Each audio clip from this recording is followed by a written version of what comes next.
मेरी ज़ुबान से कुछ ऐसी गंदी बातें निकली। उत्तर प्रदेश के सीएम साहब के माता के लिए, जो मेरी ज़ुबान से नहीं निकलना चाहिए था। मैं अपनी इस गलती का बिल्कुल हाथ जोड़कर अपना एतराफ़ करता हूँ। योगी की मां पर टिप्पणी, लगी हथकड़ी, 84 थानों में केस, अब मौलाना गिरफ्तार। 80 से ज्यादा एफआईआर, योगी की मां पर विवादित टिप्पणी करने वाला मौलाना गिरफ्तार। बिहार के पूर्णिया से यूपी एसटीएफ ने दबोचा बिना शोर के बड़ा एक्शन। कैसे बना प्लान, कैसे हुआ ऑपरेशन, पूरी कहानी इस वीडियो में। सोच रहे थे कि ये बयान देखकर मामला ठंडा पड़ जाएगा, अब उन्हें समझ आ गया है कि उत्तर प्रदेश के कानून का काम करने का तरीका अलग है। यहाँ जवाब सिर्फ शब्दों से नहीं बल्कि सीधे एक्शन से लिया जाता है, और इस मामले में भी कुछ ऐसा ही देखने को मिला। पूरा विवाद उस कथित वायरल वीडियो से शुरू हुआ जिसमें मौलाना अब्दुल्ला सलीम पर मुख्यमंत्री योगी आदित्यनाथ की मां के खिलाफ अभद्र टिप्पणी करने का आरोप है। शुरुआत में सिर्फ एक वायरल क्लिप लग रही थी, लेकिन देखते देखते मामला पूरे प्रदेश में फैले हुआ गंभीर रूप ले लिया। वीडियो सामने आते बलरामपुर, बहराइच, सीतापुर और कानपुर समेत कई जिलों में विरोध शुरू हो गया। लोगों ने सख्त कार्रवाई की मांग की और पुलिस के पास शिकायत की बाढ़ भी आ गई। ये वजह है कि इस एक मामले ने 80 से ज्यादा थाने में एफआईआर दर्ज कराई, जो इस बात का साफ संकेत देता है कि मामला अब सिर्फ बयानबाजी नहीं बल्कि कानून व्यवस्था का बड़ा मुद्दा बन चुका है। जिलों में तेजी से कार्रवाई करते हुए जांच शुरू की और आरोपी की तलाश तेज कर दी। जल्दी एक स्पष्ट हो गया कि इस बार सिर्फ औपचारिकता नहीं बल्कि एक ठोस ऑपरेशन होने वाला है। इसके बाद ही यूपी एसटीएफ ने बिहार के पूर्णिया में सादी वर्दी में एक सटीक और गुप्त और ऑपरेशन की अंजाम दिया। बिना किसी शोर शराबे के आरोपी को हिरासत में ले लिया। बताया जाता है कि कार्रवाई इतनी गोपनीय थी कि आसपास के लोगों को पहले लगा मानो कोई अपहरण हो रहा हो, लेकिन कुछ ही देर में साफ हो गया कि यूपी पुलिस की सुनियोजित कार्रवाई है। सीसीटीवी फुटेज में भारी पुलिस घटना कैद हुई जिसमें टीम आरोपी को तेजी से ले जाती दिखाई दे रही है। इस पूरे ऑपरेशन की सबसे खास बात यह रही कि इसमें ना कोई राजनीतिक बयानबाजी हुई, ना ही किसी तरह का दिखावा, सिर्फ सीधा सटीक और एक्शन हुआ।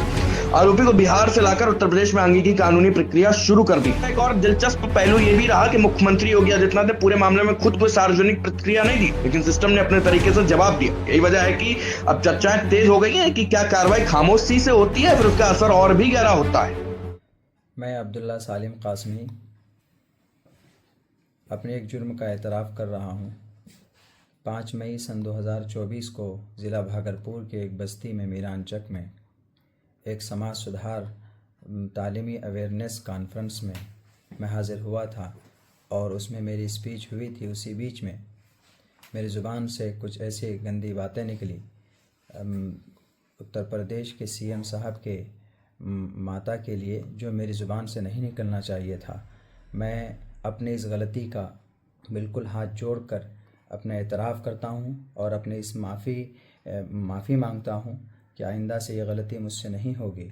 और मैं ये पैगाम तमाम साथियों को देना चाहता हूँ, देशवासियों को, कि अपनी स्पीच में, अपनी तकरीरों में ऐसी बात न कहें कि जिससे किसी व्यक्ति की या किसी धर्म की किसी को तकलीफ़ पहुँचे और फिर आपसी माहौल बिगड़े।